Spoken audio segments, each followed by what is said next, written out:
Pozdravljeni. Zopet je čas za naš komentar novic, tokrat 24. letos. Poglejmo si skupaj, kaj se je zanimivega zgodilo v preteklih dneh.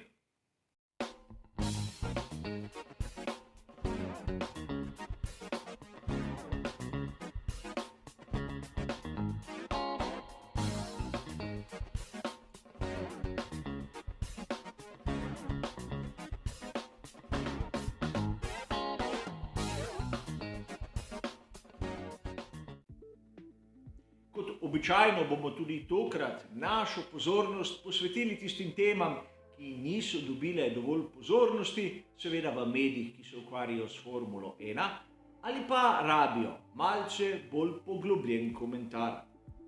Tokrat 4 različni sklopi novic, kjer boste vse v prispevku citirane članke dobili navedene z bližnjicami v opisu, kolikor vas zanima, kaj piše v samem izvirniku. Ne bomo, kot običajno predolgi, je kar najbolje, da začnemo z našim prvim sklopom.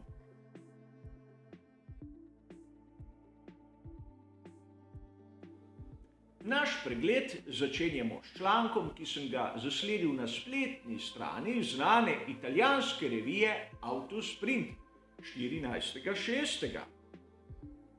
V prvem delu članka lahko preberemo, kako Oscar Piastri testira na progi v Silverstonu lanski bolid ekipe Alpine A521.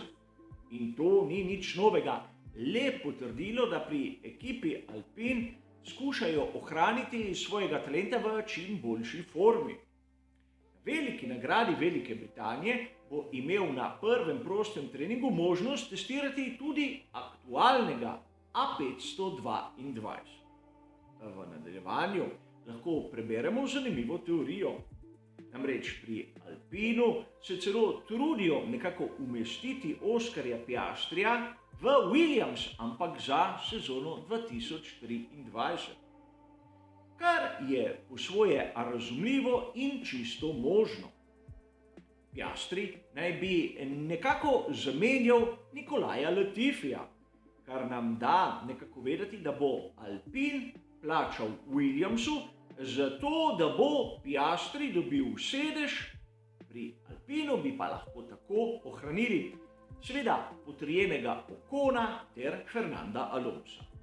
Gre samo za teorije in govorice. Zanimivo je nekaj drugega. Kolikor pogledamo italijansko verzijo spletnega portala motosport.com, prav tako 14.6. dobimo članek, ki pravi v resnici čisto nekaj drugega.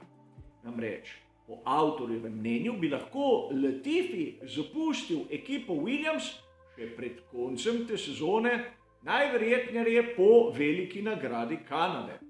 O tem, priznam, v drugih virih nisem zasledil nič. Latifi bi si lahko želel prestopa v serijo IndyCar, ker so tudi sredi sezone in ne vidim kakšnih dobrih prostih sedežev. Ampak namesto Latifija bi lahko že letos uskočil že prej citirani Piastri, kar bi lahko pomenilo še večji finančni vložek strani ekipe Alpine. Namreč skorajda vsi pokroviteljski napisi, ki jih občudujemo na šasiji ekipi Williams, so tisti, ki jih je tako ali drugače prispeval Nicola Latifi. A da tej malce bizarni teoriji naredimo konec. Na spletni strani racefans.net smo lahko dan pozneje, 15.6. prebrali, da bo Latifi odvozil do konca sezone pri ekipi Williams. Take so pogodbe in seveda verjetno tudi finančni dogovori. Kar se bo zgodilo v sezoni 2023, bomo seveda ugotovili skupaj, ampak tako drzne napovedi, kot smo jo videli v italijanskem članku motosport.com, dvomim, da so realistične. Kakšenkrat moramo tudi mi, navdušenci, potegniti jasno mejo med tistim, kar je nekako pričakovano in tistim, kar je malce preveč privlečeno za lase. A videli bomo skupaj, kaj se bo v resnici zgodilo.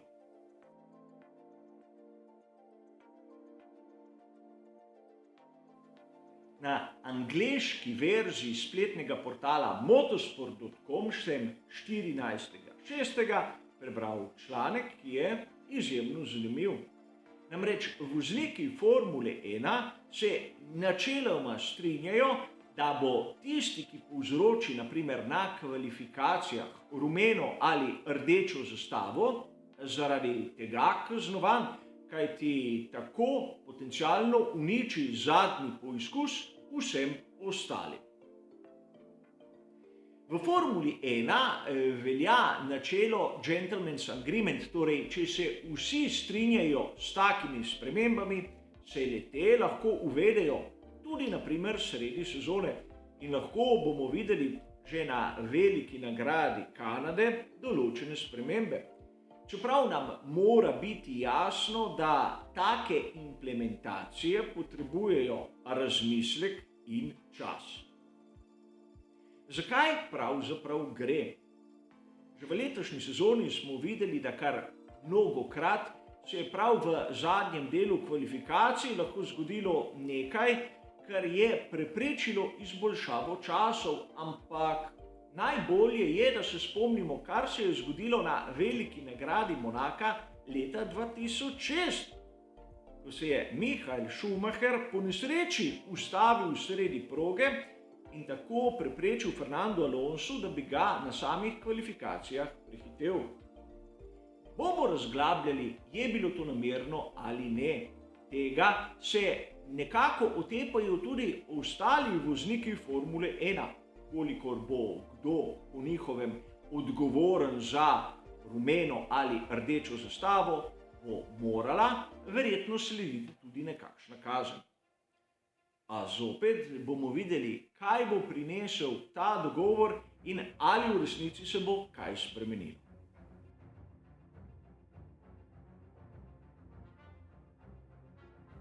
V preteklih dneh smo lahko v virih, ki se ukvarjajo s Formulo 1, prebrali kar precej nasprotujočih si novic, izhajajočih iz tabora scuderie Ferrari.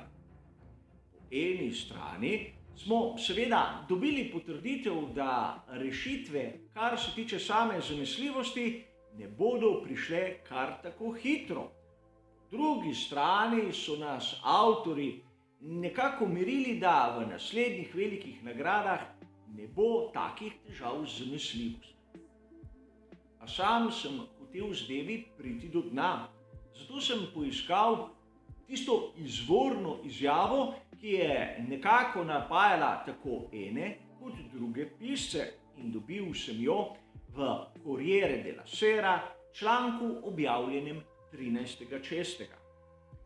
In tu je Mattia Binotto pravzaprav povedal vse tisto, kar sem navedel malo poprej. Namreč dejal je, da težave povezane z zanesljivostjo se ne rešijo v 2 dneh. Dejal je tudi, da so nekako iskali bolj moč pogonskega sklopa kot samo zanesljivost. In po drugi strani je dejal, da na veliki nagradi Kanade ne smemo pričakovati kakšnih težav z zanesljivostjo, kajti imeli bodo na razpolago nove elemente, kar bi lahko zagotavljalo neko večjo mirnost. Čeprav smo že v preteklih prispevkih ugotovili, da napake na pogonskem sklopu Charlesa Leclerca so se pojavile na sorazmerno svežih elementih.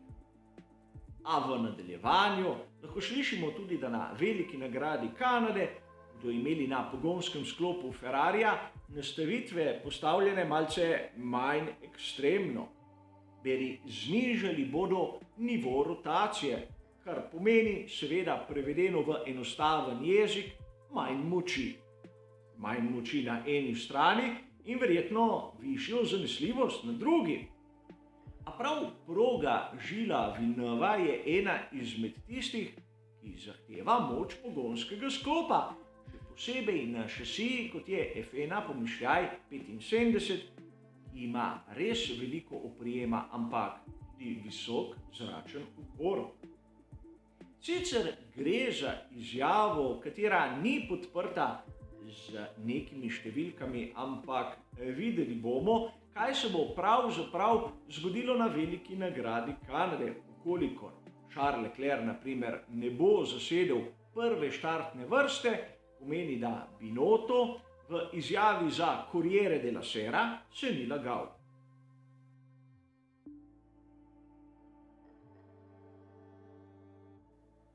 Tudi tu na kanalu Badger smo govorili o bolečinah v hrbtu Lewisa Hamiltona. A zanimiva je izjava, ki sem jo zasledil 15.6. na spletni strani gpblog.com. John Watson je dejal, da Lewis Hamilton mora biti pazljiv, kajti njegovi gibi ga spominjajo na pantomimo. In tu sam ne bi želel nekako stopati na stran enega ali drugega. Verjamem, da Lewis Hamilton je imel bolečine v hrbtu, kar je nekako nakazal tudi svojo hojo in seveda izhodom iz Mercedesa V13. A John Watson je predstavnik stare šole voznikov, kjer so dobesedno smrti zrli v oči. Verjetno se marsikdo izmed vas spomni velike nagrade Italije leta 1981, ko se je McLaren Johna Watsona dobesedno preklal na dva. In samo srečo je imel, da takratni McLaren je bil že znameniti MP4/1, prvi bolid šasijo z ogljikovih vlaken. Tako je seveda John Watson se le nasmehnil in mirno odkorakal iz razbitin. V svoji zgodovini je seveda zmeraj bil pogumen, ni se oziral preveč na tisto, kar je bilo politično korektno, in govoril je tudi odprto svoje mnenje. Namreč, če se spomnite svojega komentatorskega mesta na takrat Eurosportu, kar se tiče Formule 1, se je moral posloviti tudi zaradi preveč direktnih izjav. A tu bi se rad vrnil na članek, ki sem ga zasledil 13.6. na angleškem portalu motorsport.com, ker so povzeli izjavo Christiana Hornerja. In tu z čuda ne morem verjeti, da se tokrat z Hornerjem strinjam. Namreč Horner je dejal, da vse preiskave v vezi s skakljanjem so v bistvu nepomembne, kajti kaznovali bi ekipo, v tem primeru Red Bull, ki je svojo nalogo opravila bolje od ostalih. A ko so ga vprašali, kaj bi on dejal svojim voznikom, ukolikor bi bolid preveč skakljal, Horner brez pomisleka odgovoril: naročil bi jim, da se po radijski zvezi čim bolj pritožujejo. Sedaj, ne bom se spuščal v seveda bolečine Lewisa Hamiltona. Sam verjamem, da ima težave, ampak treba je razumeti, da nekateri vozniki, predvsem tisti iz starejših generacij, so se v svoji karieri obnašali bistveno drugače od tisti, ki jih gledamo danes. Naprimer, celo Pierre Gasly je govoril o tem, da 30-letniki bi lahko hodili s palico, ukolikor bi se ta trend nadaljeval. Ampak John Watson je bil eden izmed tiste generacije, kjer so bili mnogi vozniki srečni, ki so lahko učakali 30 let. O tem se bomo verjetno bolj poglobljeno pogovarjali kdaj drugič. Kar se tiče tokratnega komentarja novic, bo pa seveda to vse. Hvala za vašo pozornost ter seveda nasvidenje.